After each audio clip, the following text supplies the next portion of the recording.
Hello all of you. Welcome to the new video of EduTube channel. Last lecture में आपने social के chapter number 15 में features of developing economy के बारे में समझा था। टोटल 9 फीचर्स के बारे में हमने डिटेल में समझा था। सो इसी चैप्टर को कंटिन्यू रखते हुए हम इस टॉपिक को आगे बढ़ाते हैं। जो हमारा न्यू टॉपिक है वो है economic and non economic activities.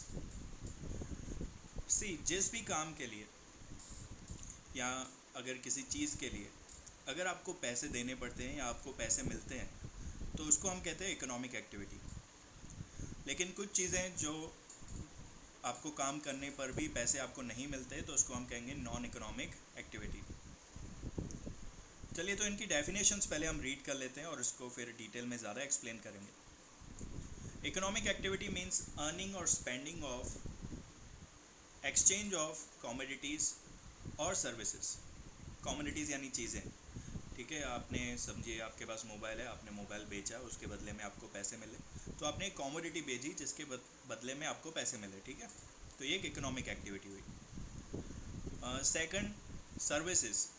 For example कोई एसी रिपेयर करने वाला आया आपके घर पे, एसी रिपेयर की, उसने कोई पार्ट्स वार्ट्स नहीं मंगवाए, सिर्फ एसी को सर्विस कर दिया, उसको थोड़ा सा साफ़ सफाई कर दी उसकी, और उसके बदले में आपके कुछ पैसे लेके गया, वो आपसे कुछ पैसे लेके गया, तो वो एक इकोनॉमिक एक्टिविटी है। या टीचिंग, ठीक है। टीचिंग में आपको नॉलेज मिलता है, आपको कोई कमोडिटी नहीं मिलती। टीचर जो है वो आपको एक सर्विस देता है और उसके बदले में आपसे फ़ीस मांगता है, पेमेंट मांगता है, तो वो एक इकोनॉमिक एक्टिविटी है। या डॉक्टर जो आपको ट्रीट करता है और उसके बदले में आपको सर्व करता है और उसके बदले में आपसे पैसे लेता है, तो एक इकोनॉमिक एक्टिविटी हुई for a service. Non economic activity, तो जो आपने काम किए हैं और उनके बदले में आपको पैसे नहीं मिले हैं, तो वो नॉन इकोनॉमिक एक्टिविटी होगा। For example nurturing of a child by mother, ठीक है। कोई भी माँ जो है वो अपने बच्चे को पालती है, तो उसको बहुत ज़्यादा उसकी केयर करती है, बहुत ज़्यादा उसकी सर्विस करती है, बहुत सारी चीज़ों में उसकी हेल्प करती है, लेकिन उसके बदले में कोई पैसे नहीं लेती, तो वो एक नॉन इकोनॉमिक एक्टिविटी हुआ।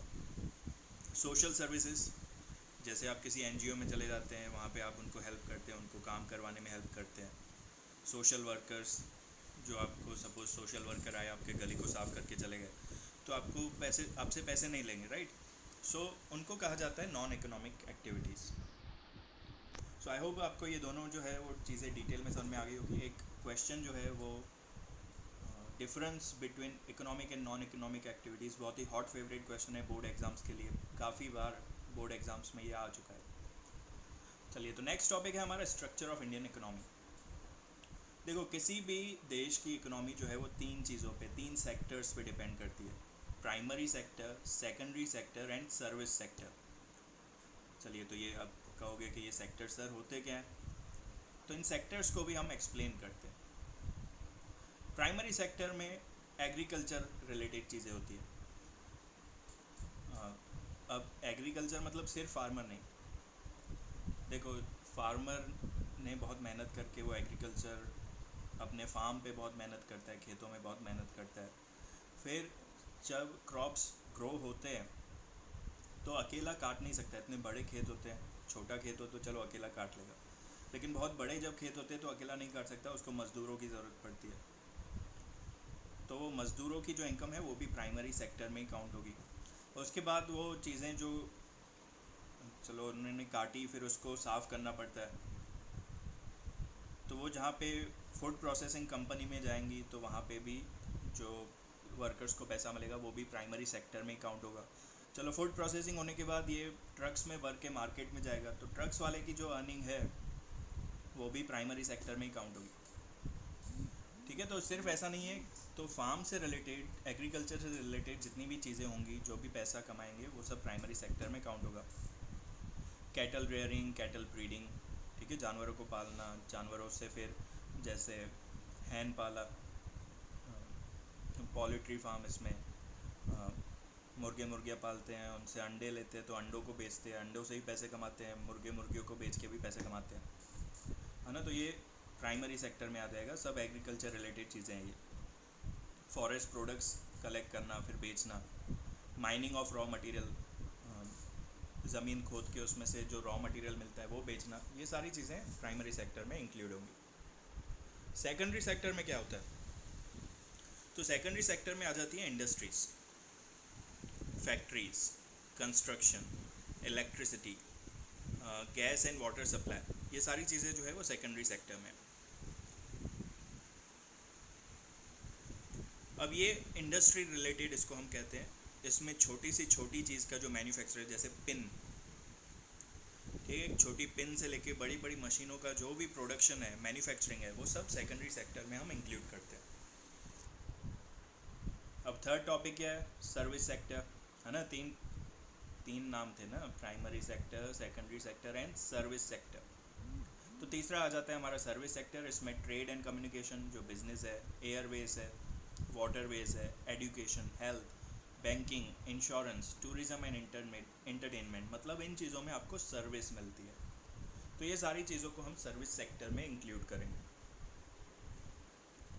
अब जो हमारी डेवलपिंग कंट्री है, इंडिया भी एक डेवलपिंग कंट्री है, तो जितनी भी डेवलपिंग कंट्रीज़ होती है इनमें एग्रीकल्चर यानी प्राइमरी सेक्टर में ज़्यादा लोग काम कर रहे होते हैं। एम्प्लॉयमेंट में सबसे ज़्यादा जो रोल होता है, सबसे ज़्यादा जो परसेंटेज होता है वो प्राइमरी सेक्टर का होता है।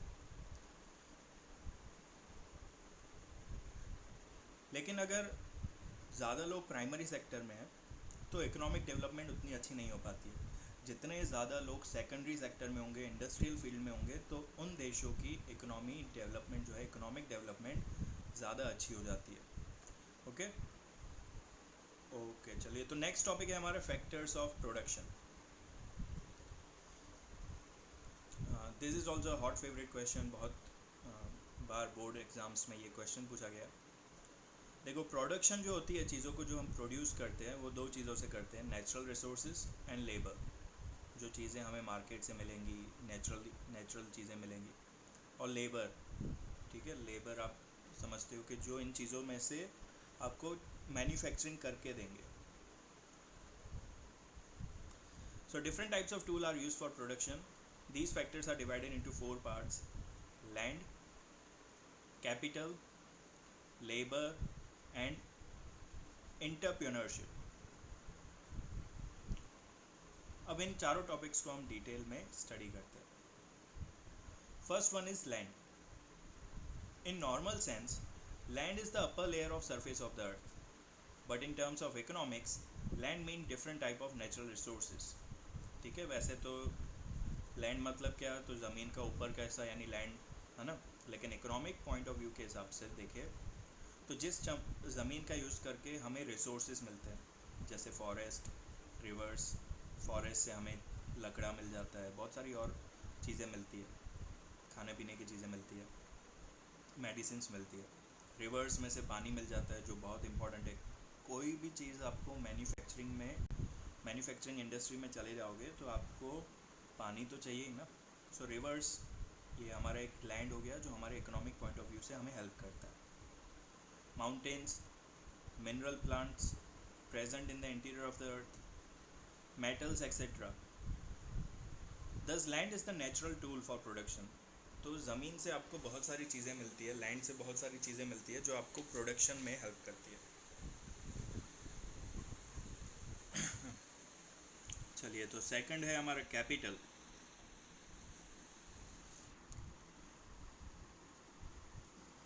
Man-made instruments help in production process such as instruments, tools, houses. They are included in capital, property, assets and investment. जो भी इंस्ट्रूमेंट्स हैं जो आपको प्रोडक्शन में हेल्प करते हैं, चाहे कोई भी मशीन हो, टूल्स हो, हाउसेस हो, they all are included in capital, property, assets, investment etcetera. ये सारी चीज़ें कैपिटल में आती है। लेबर मतलब चाहे मेंटल वर्क हो या फिज़िकल वर्क, ठीक है, आपके टीचर्स जो हैं वो जॉब कर रहे हैं, उनको पैसे मिल रहे हैं, तो वो एक मेंटल वर्क कर रहे हैं, ताकि मेंटल तरीके से वो आप काम करते हैं। फिज़िकली हमारा काम जो है वो इतना स्ट्रॉन्ग नहीं होता, हमें बहुत ज़्यादा फिज़िकल मेहनत नहीं करनी पड़ती, हमें बहुत ज़्यादा मेंटल वर्क करना पड़ता है। तो हम भी जो काम करके पैसा कमा रहे हैं वो भी किस में आ जाएगा? लेबर में। लेबर में मतलब सिर्फ मज़दूर मत समझो, जो कोई इंसान चाहे मेंटली या फिर फिज़िकली काम कर रहा है और पैसे कमा पा रहा है ऑन डेली बेसिस जॉब करके, तो उनको हम लेबर में काउंट करेंगे।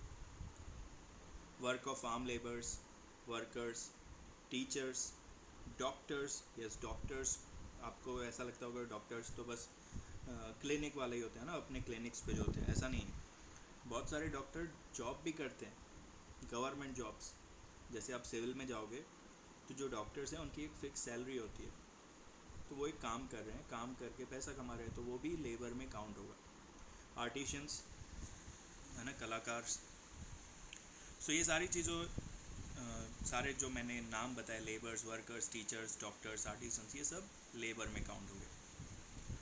Entrepreneurship, the most important part of economy. आपके पास लैंड, कैपिटल, लेबर चाहे कितना ही अच्छा हो, एंटरप्रेन्योरशिप जो है वो उससे भी ज़्यादा अच्छी होनी चाहिए। एंटरप्रेन्योरशिप का मतलब कि इन तीन चीज़ों को अच्छे से मैनेज करना। अगर आप अच्छे से मैनेज नहीं कर सकते इन तीन चीज़ों को, तो आपका इकोनॉमी, आपका बिजनेस जो है वो नहीं चल सकता। ठीक है, तो एंटरप्रेन्योरशिप मतलब मैनेजमेंट समझ लो आप, कि जो आपके पास लैंड है, कैपिटल है, लेबर है, उसका बहुत अच्छे से मैनेजमेंट होना चाहिए ताकि आपको ज़्यादा से ज़्यादा प्रॉफिट मिल सके। The person who efficiently combine the three factors of production, land, capital and labor is called entrepreneur. The process of coordinating the three factors, इन तीनों चीज़ों को अच्छे से कोऑर्डिनेट करना, अच्छे से मैनेज करना और ज़्यादा से ज़्यादा प्रॉफिट कमाना, this is known as entrepreneurship.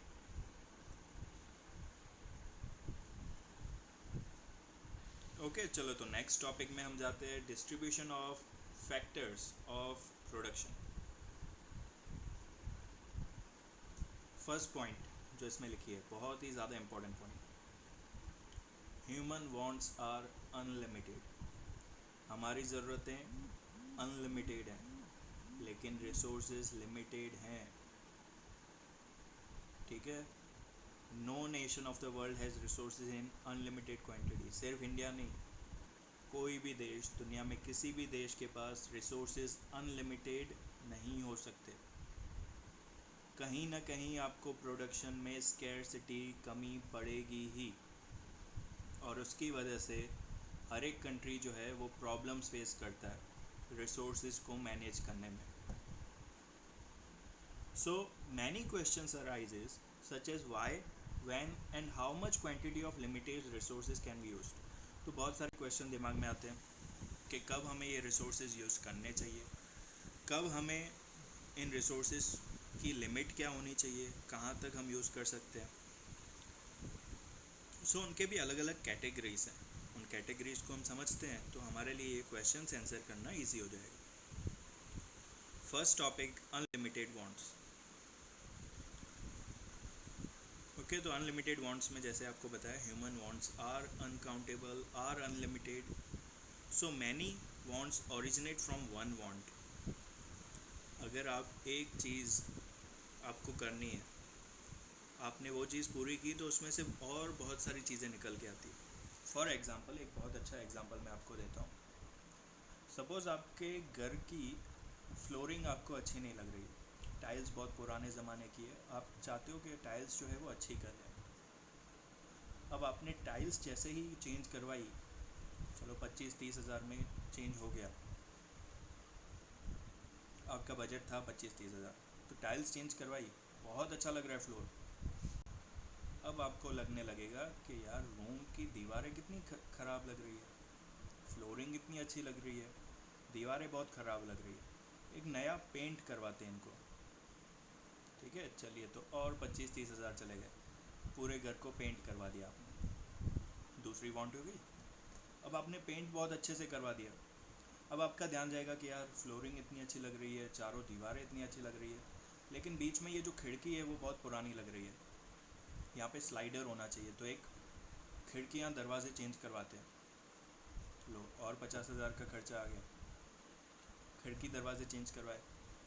अब आप देख रहे हो कि ये यार रूम तो बहुत अच्छा लग रहा है, लेकिन ऊपर सीलिंग बहुत बेकार है, पुराने ज़माने की है, नई सीलिंग करवानी चाहिए।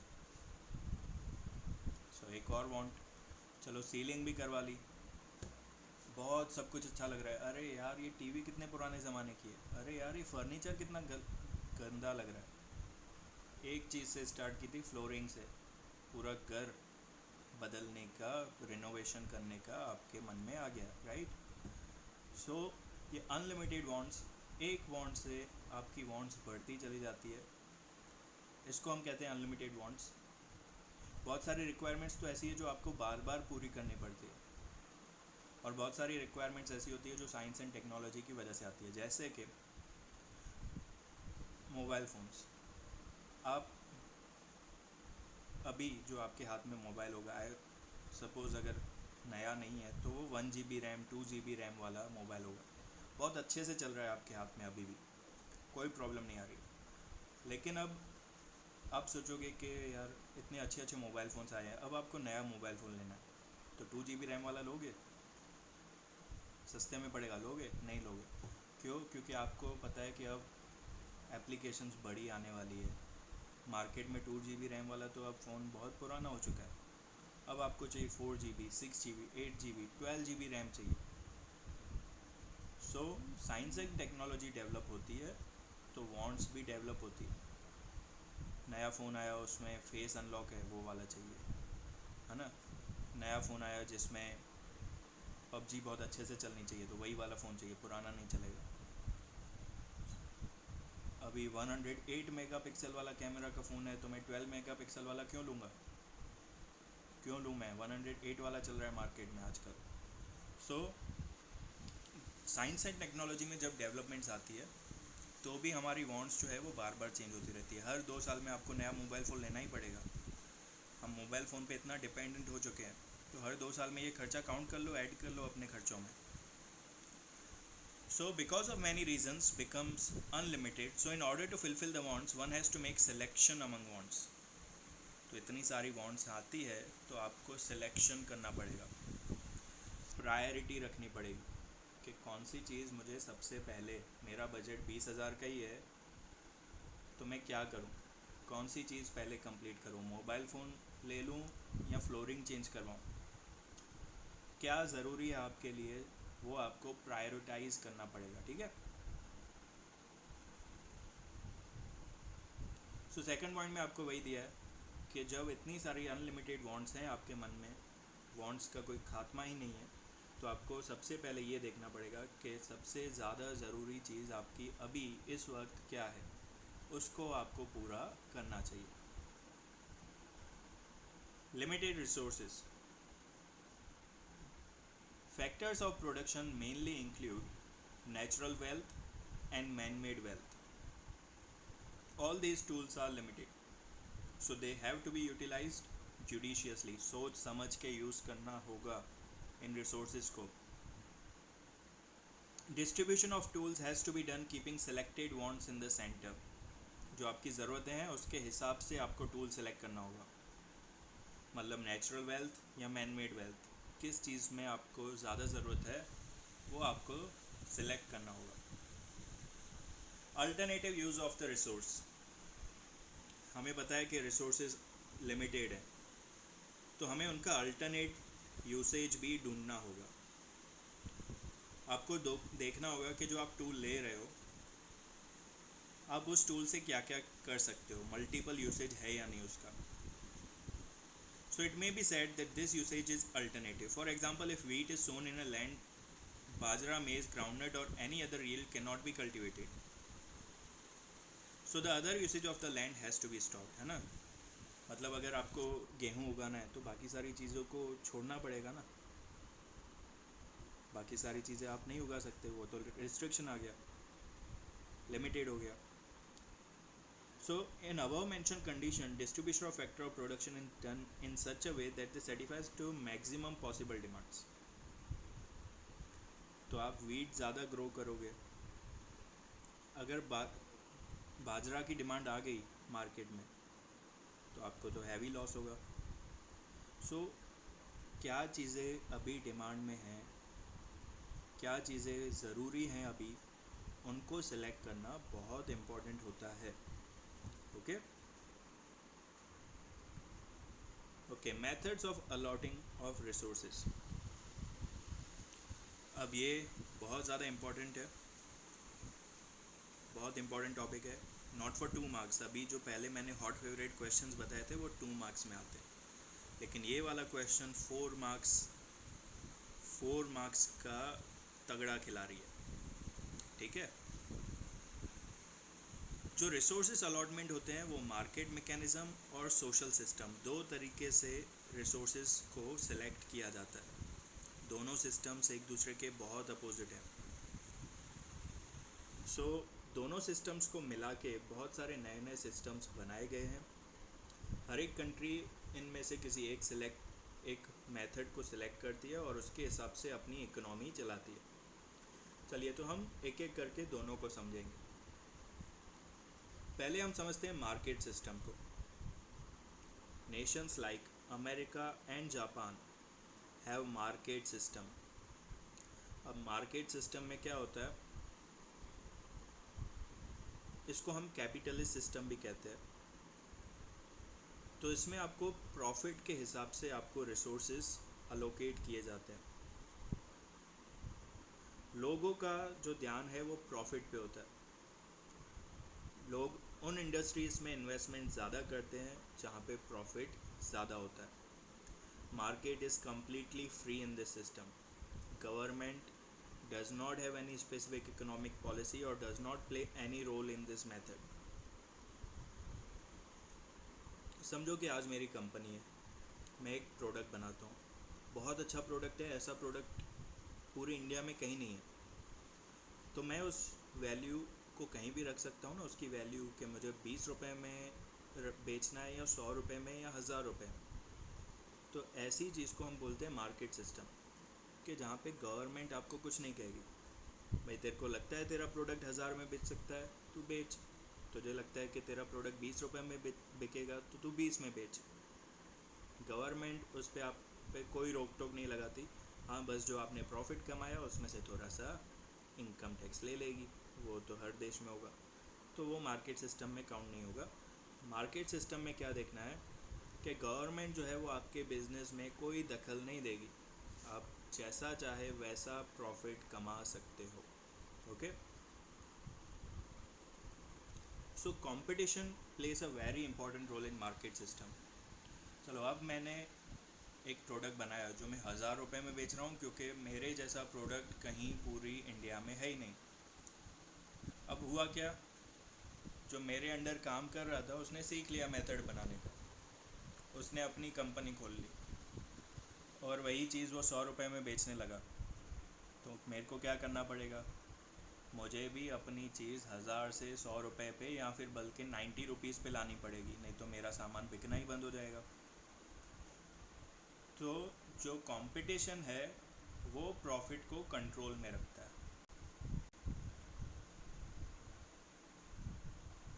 So because of this method, तो इसी मेथड की वजह से क्या होता है कि कंपटीशन से अलग होने के लिए नए नए रिसर्चेस होते हैं, नई नई आइडियाज़ लोग सोचते हैं, ताकि कंपटीशन से वो अलग हो सकें, थोड़ा कुछ अपना अलग काम कर सकें, जिसकी वजह से उनका प्रॉफिट बढ़ जाए। ठीक है, सो इसकी वजह से इकोनॉमिक डेवलपमेंट बढ़ती है, क्योंकि नए नए आइडियाज़ लोगों के मन में आते रहते हैं, खुद से सोचते रहते हैं कैसे हम पैसे ज़्यादा कमाएं। सो आप इसमें कह सकते हो कि कंपटीशन जो है वो एक इनविजिबल हैंड है। इस मार्केट में competition is an invisible hand, क्योंकि गवर्नमेंट तो इस पर कोई रोक टोक नहीं लगा सकती। मैं 1000 में बेचना चाहूँ तो बेच सकता हूँ, लेकिन मेरा प्रॉफिट पे रोक कौन लगाएगा, कंपटीशन। अगर कंपटीशन आ गया तो मुझे अपना प्राइस कम करना पड़ेगा। Okay, and another name of this system is known as free economy. चलिए, फीचर्स क्या हैं इस मार्केट मैकेनिज़्म सिस्टम के। पहला, ओनरशिप किसकी होती है, तो किसी प्राइवेट कंपनी की भी हो सकती है, किसी एक इंडिविजुअल की भी हो सकती है, 10 जने मिलके भी एक कंपनी खोल सकते हैं।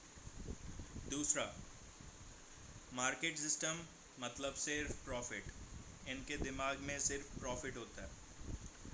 थर्ड, कंज्यूमर्स को चॉइस करने का ऑप्शन मिलता है। अगर गवर्नमेंट कोई चीज़ बना रही होती तो वो तो पूरे देश के लिए एक जैसी ही बनाएगी, लेकिन मैं बना रहा हूँ, मेरे कंपटीशन वाला बना रहा है, तो वो थोड़ा अलग बनाएंगे लोगों को अट्रैक्ट करने के लिए, कस्टमर्स को अट्रैक्ट करने के लिए।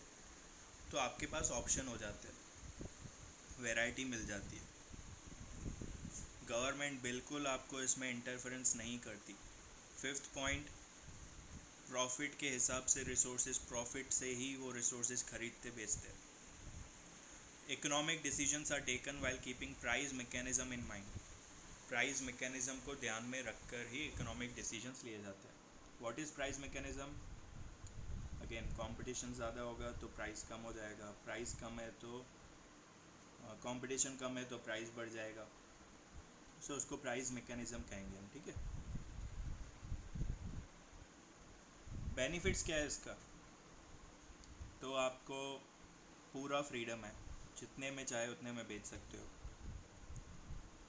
रिसोर्सेज एफिशिएंटली यूज़ होते हैं।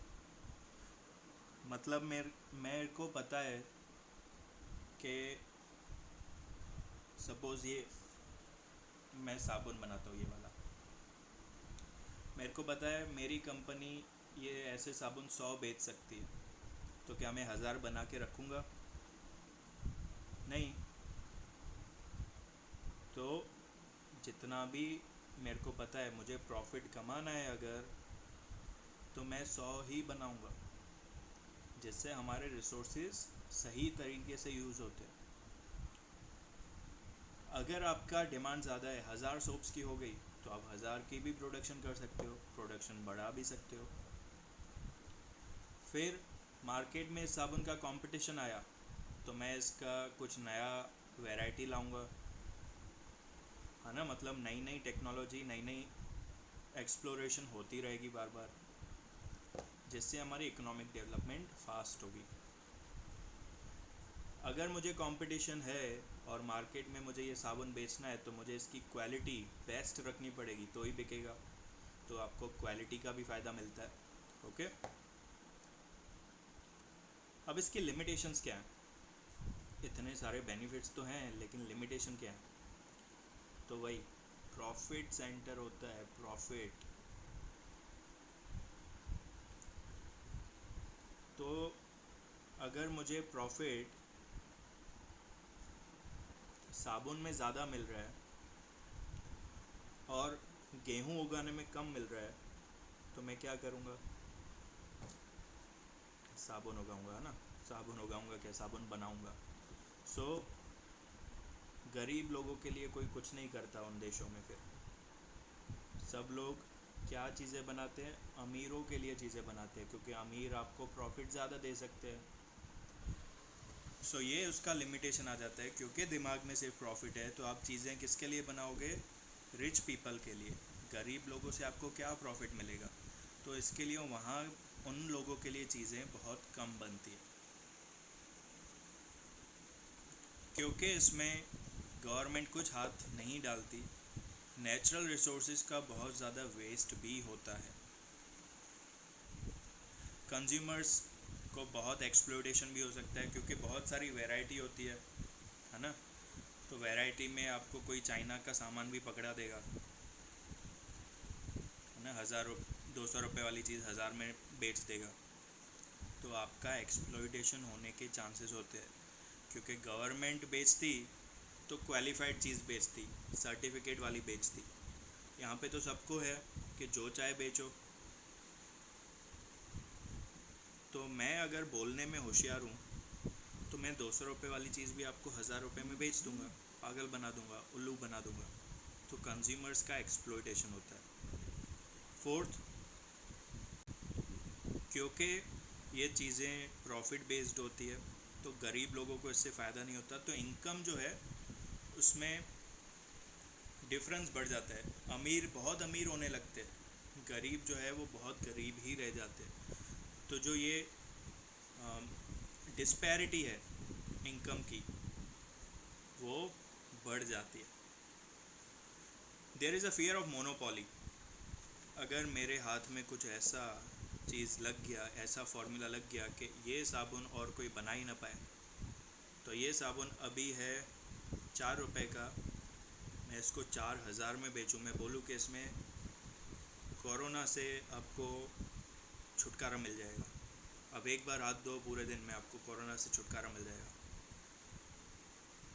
आपको कोरोना आपके हाथ पे टच ही नहीं कर पाएगा, तो ये साबुन 4 की जगह 40 रुपए में भी बिकेगा। छोटा सा साबुन है इसलिए 4 गया, क्वालिटी अच्छी है। चलो, तो ये 4 का 40 में भी बिकेगा, राइट। तो ये मोनोपोली हो गई।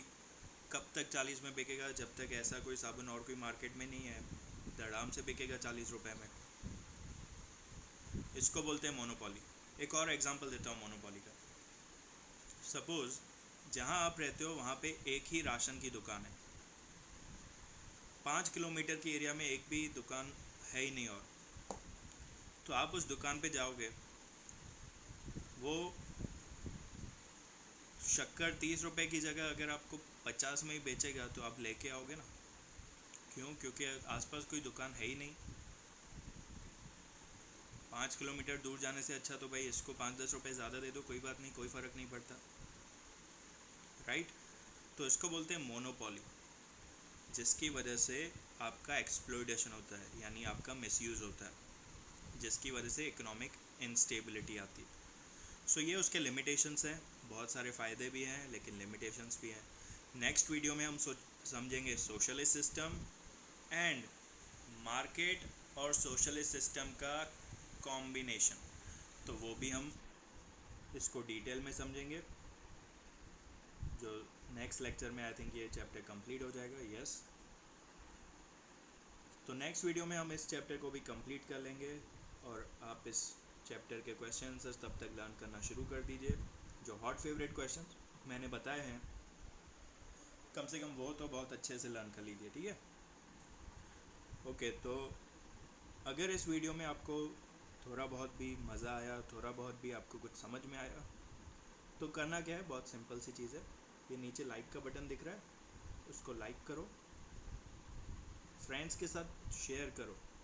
वीडियो अगर पूरी देख रहे हो तो मैं पिछली कुछ वीडियो से आपको कह रहा हूँ, फ्रेंड्स के साथ शेयर कर सकते हो आप, तो आप फ्रेंड्स के साथ शेयर करो।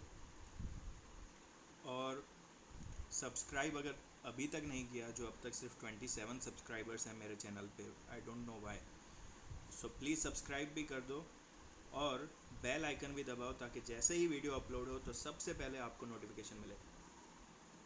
चलिए, तब तक के लिए नेक्स्ट वीडियो तक bye bye, have a nice day.